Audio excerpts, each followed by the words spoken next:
I am reminded of a story of an unlikely friendship between Derek, not Coach Derek. Coach Derek, your name keeps coming up. An unlikely friendship between Derek, who is a part of a family of the KKK, and Matthew, an unorthodox Jew. Now, Derek and Matthew went to the same university together. Matthew was one of Derek's friends outside of the KKK movement. Eventually, it would become a friendship that would help Derek turn away from white nationalism to embrace people across cultures. So there was an interview, this is from Dr. Vivek Murthy's book, and he was talking to Matthew, the friend who chose to reach out to Derek, and he said, weren't you afraid? Because you're Jewish. So weren't you afraid of his anti-Semitic views? It was a very raw interview. And he said, and so Dr. Vivek Murthy asked, how did you bridge the divide? Because this would prove to be a friendship that would turn the life of Derek around. And so Murthy asked, how did you bridge the divide? And so Matthew said, we would play the guitar together. I would go and sing along with him. We would spend time together, and we found common ground. But when the university found that he was a part of a family that belonged to the KKK, there was a great shock. And for me, it was a choice of resist or reach, right? I love so much, in the words of Andy Stanley, because they attended the same university.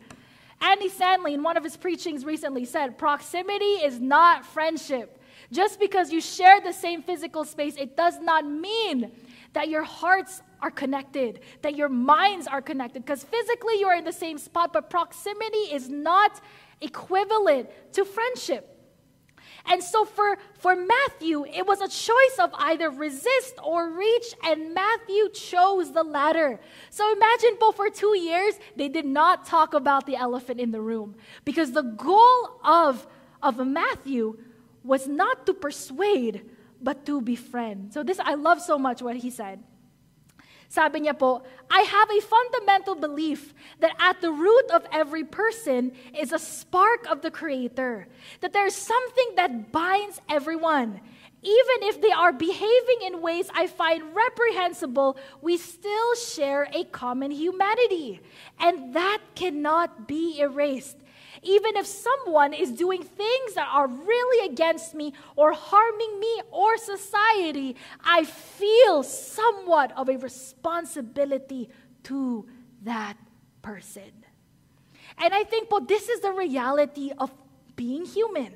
To have that capacity to love people, family, friends, and strangers, even if we profoundly disagree with them.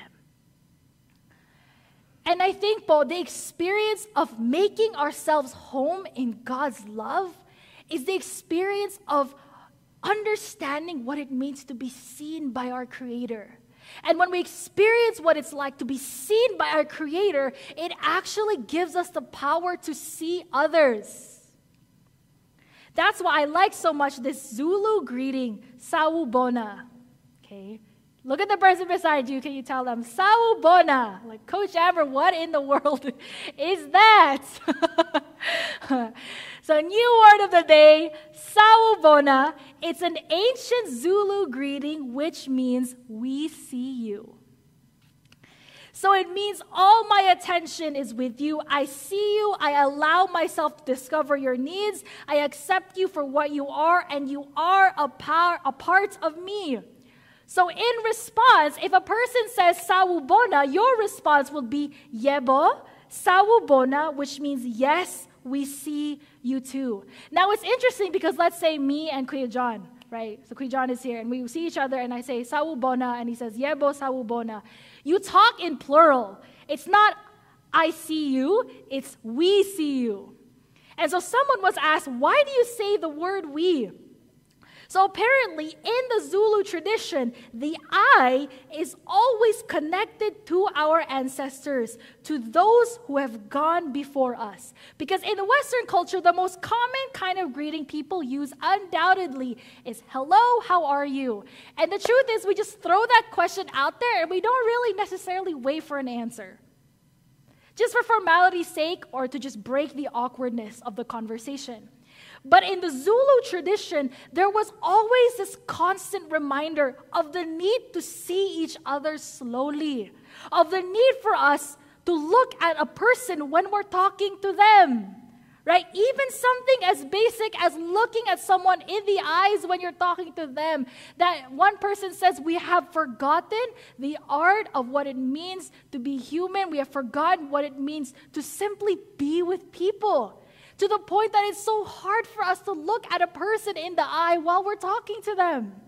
And that's why I feel that this Sawu Bono is so deep, because it talks about an acknowledgement of their humanity.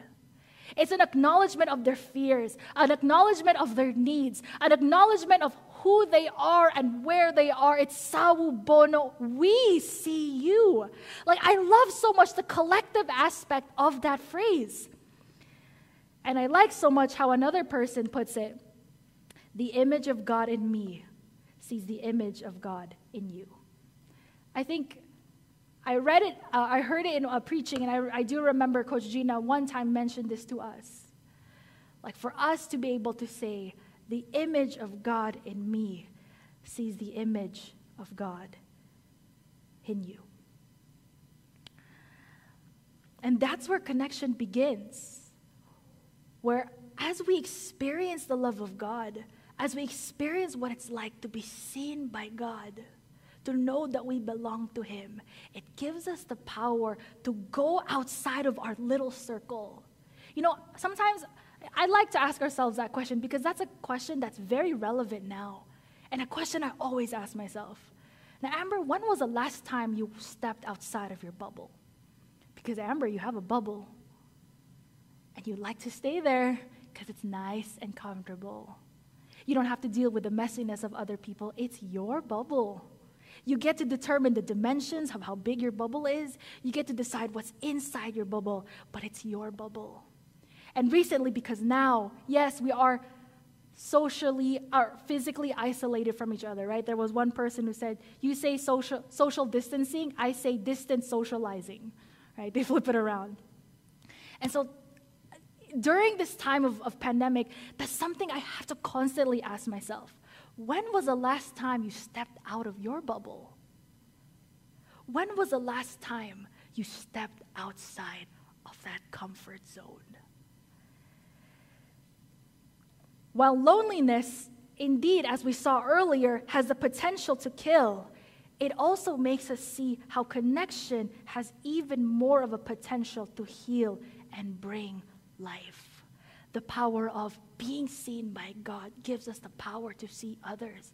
The power of Sawu Bona, the power of the image of God in me sees the image of God in you. Can you imagine a Matthew saying that to someone who he feels is talagang on the other spectrum of his lifestyle and mindset, and for him saying, I'd like to believe that in every life there is a spark of the Creator, and even if we do not agree, I feel responsible for that person, because in that person is the spark of the Creator.